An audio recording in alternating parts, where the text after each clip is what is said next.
Hello friends, स्वागत है आप सभी लोगों का इंडियन फ्लाइंग के इस वक्त की नई अपडेट में। आज के इस वीडियो में आप सभी लोगों के साथ शेयर करेंगे कुछ इंपॉर्टेंट सवालों के जवाब।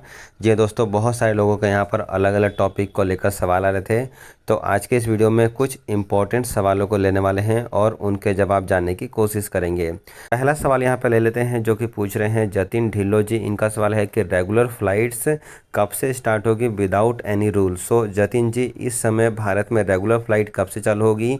फिलहाल के लिए इसके ऊपर कोई भी जानकारी नहीं है। भारत सरकार ने रेगुलर फ़्लाइटों को लेकर फिर दोबारा से जो अपडेट दिया है, जो अभी लास्ट वीक की जो अपडेट है, उसके अनुसार भारत में रेगुलर अंतर्राष्ट्रीय उड़ानें अनिश्चित काल के लिए बंद कर दी गई है। यानी कि रेगुलर फ़्लाइट हाल फिलहाल के लिए चालू नहीं होगी, ऐसा यहाँ पर भारत सरकार की तरफ से अपडेट दिया गया है। आज से कुछ दिन पहले कई मीडिया सूत्रों से ऐसी जानकारी सामने आ रही थी कि क्योंकि भारत में कोरोना वायरस के केसेस में लगातार कमी आ रही है, इसके अलावा दुनिया के दूसरे देश भी अपने इंटरनेशनल फ़्लाइटों को पूरी तरीके से ओपन कर रहे हैं, तो ये उम्मीद जताई जा रही थी कि भारत में रेगुलर फ़्लाइट्स जो है वो मार्च या फिर अप्रैल महीने में, मैक्सिमम अप्रैल महीने में चालू हो सकती है। लेकिन क्योंकि अब यहाँ पर भारत सरकार ने फिर दोबारा से जो नया नोटिफिकेशन निकाला है, उसके अनुसार अब भारत में रेगुलर अंतर्राष्ट्रीय उड़ानें जो हैं फिर दोबारा से अनिश्चित काल के लिए बंद कर दी गई है। अगला सवाल लेते हैं। अगला सवाल यहाँ पर पूछ रहे हैं देवाजीत पाल जी। इनका सवाल है there have any update from Japan. So Devajit ji, अभी तक जापान के लिए फ़्लाइटें चालू हैं। यदि आप जापान के लिए ट्रैवल करके जाना चाहते हैं तो जापान के लिए इस समय जापान एयरलाइंस और एयर इंडिया के द्वारा रेगुलर फ़्लाइटों को ऑपरेट किया जा रहा है। इसके साथ साथ आप इनडायरेक्ट फ़्लाइटों के माध्यम से भी जापान के लिए ट्रैवल कर सकते हैं, जैसे कि इस समय थाई एयरवेज और सिंगापुर एयरलाइंस भी जापान के लिए अपनी फ़्लाइट्स को ऑपरेट कर रही है। सो जापान के लिए ट्रैवल करना काफ़ी आसान है। बहुत सारे लोग इस समय जापान के लिए ट्रैवल करके जा रहे हैं। यदि आप इस समय भारत से जापान के लिए ट्रैवल करना चाहते हैं तो ट्रैवल करने में कोई भी प्रॉब्लम नहीं है। इसके अलावा फ्रेंड्स, एक और सवाल लेते हैं। ये जो सवाल पूछ रहे हैं, इनका नाम MMK करके है। इनका सवाल है is it still under norm to be quarantine if travel to Jakarta Indonesia. So MMK ji, अभी तक जो लेटेस्ट अपडेट सामने आई है, जो कि फरवरी महीने की अपडेट थी, उसके अनुसार जो लोग भी इंडोनेशिया के लिए ट्रैवल कर रहे थे, खास करके यदि आप जकार्ता के लिए ट्रैवल कर रहे हैं और यदि आपने वैक्सीन की 2 डोज ले रखी है, तो इंडोनेशिया के जकार्ता में जाने के बाद आपको 5 दिन क्वारंटीन में रहना पड़ता था। और यदि आपने वैक्सीन की 3 डोज ले रखी है तो जकार्ता में जाने के बाद आपको 2 या 3 दिन का क्वारंटीन एप्लीकेबल था। सो फिलहाल के लिए लेटेस्ट अपडेट यही है कि जकार्ता में अभी भी क्वारंटीन एप्लीकेबल है। लेकिन आपको बता दें कि यदि आप इंडोनेशिया के बाली आइलैंड के लिए ट्रैवल कर रहे हैं तो वहाँ पर इस समय क्वारंटीन को ख़त्म कर दिया गया है। यानी कि इंडोनेशिया में अलग अलग नियम हैं। जो लोग जकार्ता के लिए ट्रैवल कर रहे हैं उनके लिए अभी भी क्वारंटीन का नियम एप्लीकेबल है। लेकिन यदि आप इंडोनेशिया में घूमने के लिए जाना चाहते हैं, बाली आइलैंड पर जा रहे हैं, तो वहाँ पर आप बिना क्वारंटीन के ट्रैवल करके जा सकते हैं। यानी कि इंडोनेशिया के बाली में आप क्वारंटीन फ्री ट्रैवल कर सकते हैं।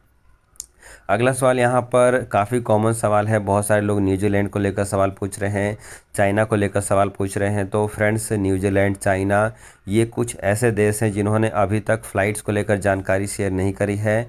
खास करके चाइना की तरफ से अभी तक फ़्लाइट्स को लेकर कोई भी अपडेट सामने नहीं आ रहा है। न्यूजीलैंड की गवर्नमेंट धीरे धीरे डोमेस्टिक फ़्लाइट्स को और आसपास के दूसरे देशों से फ़्लाइटों को चालू करने की कोशिशें कर रही है और न्यूजीलैंड अपने इंटरनेशनल बॉर्डर को ओपन भी कर रही है। लेकिन चाइना की तरफ से अभी तक कोई भी जानकारी सामने नहीं आई है कि भारत और चाइना के बीच में फ़्लाइट्स कब से चालू होगी।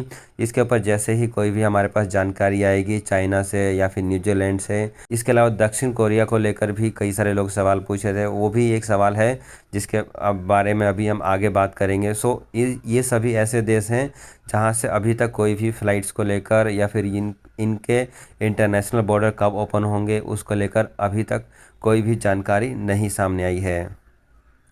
आगे बढ़ते हैं और अगला सवाल यहाँ पर हरपाल सिंह जी पूछ रहे हैं। इनका सवाल है सर, अबू धाबी जाने के लिए कोरोना टेस्ट कौन सा करवाना पड़ेगा? दिल्ली एयरपोर्ट पे कोरोना टेस्ट होगा। सो हरपाल सिंह जी, यूएई की गवर्नमेंट के द्वारा जो लेटेस्ट अपडेट सामने आया है उसके अनुसार यदि आप भारत, बांग्लादेश और पाकिस्तान जैसे देशों से ट्रैवल करके यूएई में ट्रैवल करेंगे तो आपके पास कोरोना वायरस का नेगेटिव रिपोर्ट होना चाहिए, जो कि 48 घंटे से ज़्यादा पुराना नहीं होना चाहिए।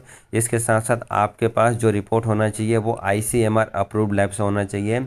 इसकी ज़्यादा जानकारी के लिए आप जो है वो यूएई की गवर्नमेंट का जो वेबसाइट है वहाँ पर आप विजिट कर सकते हैं। वहाँ पर उन्होंने पूरी एक लिस्ट दे रखी है कि कौन कौन से लैब से आप अपना टेस्ट करवा सकते हैं। फ़िलहाल के लिए आप इतना समझ लें कि अबू धाबी के लिए ट्रैवल करके जा रहे हैं तो आपको एयरपोर्ट पर अब कोरोना वायरस का टेस्ट नहीं कराना पड़ेगा।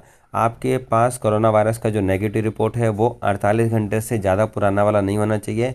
आप ये टेस्ट जो है किसी भी आईसीएमआर अप्रूव्ड लैब से कराकर अब यूएई में ट्रैवल कर सकते हैं। इससे पहले जो नियम था वो नियम था कि आपको एक टेस्ट पहले से कराना पड़ता था और एयरपोर्ट पर जाने के बाद भी एक और कोरोना वायरस का टेस्ट लेना पड़ता था। अब उस नियम को ख़त्म कर दिया गया है। अबू धाबी जाने के लिए आपको अब केवल एक ही कोरोना वायरस का टेस्ट लगेगा, 2 कोरोना वायरस का टेस्ट नहीं लगेगा। इसके साथ साथ आपको ये बता दें कि यदि आप अबू धाबी या फिर यूएई के कहीं पर भी ट्रैवल करके जाते हैं तो वहाँ पर भी जाने के बाद आपको फिर दोबारा से एक और टेस्ट करना पड़ेगा। जब तक उसका रिज़ल्ट नहीं आ जाएगा, जब तक उसका रिज़ल्ट नेगेटिव नहीं आ जाएगा, तब तक आपको क्वारंटीन में ही रहना पड़ेगा। सो हरपाल सिंह जी, उम्मीद है कि आपको अबू धाबी से जुड़ी हुई जानकारी यहाँ पर मिल गई होगी। थोड़ा सा इन शॉर्ट अगर मैं इसको बताना चाहूँ फिर से, क्योंकि थोड़ा सा लंबा हो गया है, यहाँ पर फिर दोबारा से अगर बताऊँ तो अबू धाबी के लिए आपको केवल एक टेस्ट कराना है जो कि आपको कहीं से भी आईसीएमआर यदि लैब मिलता है वहाँ से कराकर आप अबू धाबी में ट्रैवल कर सकते हैं। एयरपोर्ट पर जो कोरोना वायरस का टेस्ट कराना पड़ता था अब उस नियम को हटा दिया गया है। आगे बढ़ते हैं और अगला सवाल यहाँ पर इस्माइल मुल्ला जी का ले लेते हैं। इनका सवाल है कि मोबाइल में लेकर जाएंगे तो चलेगा ना वैक्सीन सर्टिफिकेट।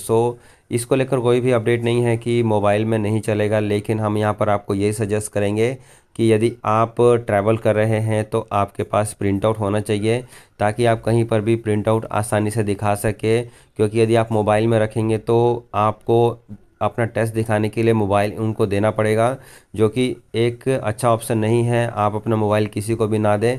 बेटर है कि आप जो है एक प्रिंट आउट ले लें अपने साथ, कोई भी जो भी आपके पास वैक्सीन सर्टिफिकेट है, जितने भी डॉक्यूमेंट्स हैं उनका आपके पास प्रिंट आउट होना चाहिए, हार्ड कॉपी होना चाहिए, ताकि आप किसी को भी आसानी से शेयर कर सके, दिखा सके। मोबाइल में रख कर यदि आप ट्रैवल करेंगे तो आपके लिए प्रॉब्लम हो सकती है। फ़िलहाल के लिए गवर्नमेंट की तरफ से ऐसा कोई भी जानकारी नहीं दी गई है कि आप मोबाइल में लेकर ट्रैवल नहीं कर सकते हैं। इस्माइल जी, उम्मीद है कि आपको आपके सवाल का जवाब मिल गया होगा। इसके अलावा फ्रेंड्स, अभी भी यहाँ पर लगातार दक्षिण कोरिया को लेकर सवाल आ रहे हैं कि सर दक्षिण कोरिया से दिल्ली के लिए फ़्लाइट चालू हो गई है क्या। तो आपको बता दें कि अभी भी दक्षिण कोरिया को लेकर कोई भी जानकारी सामने नहीं आ पाई है। दक्षिण कोरिया भी चाइना जैसे देशों की लिस्ट में शामिल है जहाँ से अभी तक अंतर्राष्ट्रीय उड़ानें चालू होने को लेकर कोई भी जानकारी सामने नहीं आ रही है। इसके ऊपर जैसे ही कोई भी लेटेस्ट अपडेट सामने आएगी, फ़िलहाल के लिए यहाँ पर उम्मीद यही है कि दक्षिण कोरिया बहुत ही जल्दी अपने इंटरनेशनल बॉर्डर को ओपन करेगा। इसके ऊपर जैसे ही कोई भी अपडेट सामने आएगी हम आपको अवश्य बता देंगे। लेकिन यदि आप दक्षिण कोरिया के लिए ट्रैवल करना चाहते हैं तो आप इनडायरेक्ट फ़्लाइटों के माध्यम से ट्रैवल कर सकते हैं। फ्रेंड्स, बात करें यहाँ पर दक्षिण कोरिया के लिए इनडायरेक्ट फ़्लाइट कौन कौन सी उपलब्ध है, तो यहाँ पर सिंगापुर है, इसके अलावा थाई एयरवेज है और भी कई सारे मलेशियन एयरलाइंस, जापान एयरलाइंस, ये सारे आपके पास ऑप्शन हैं जिनके माध्यम से आप ट्रैवल कर सकते हैं। लेकिन सिंगापुर एयरलाइंस जो है काफ़ी सस्ते दामों पर यहाँ पर फ़्लाइट्स आपको अवेलेबल करा रही है, जिसके माध्यम से आप जो है दक्षिण कोरिया ट्रैवल करके जा सकते हैं।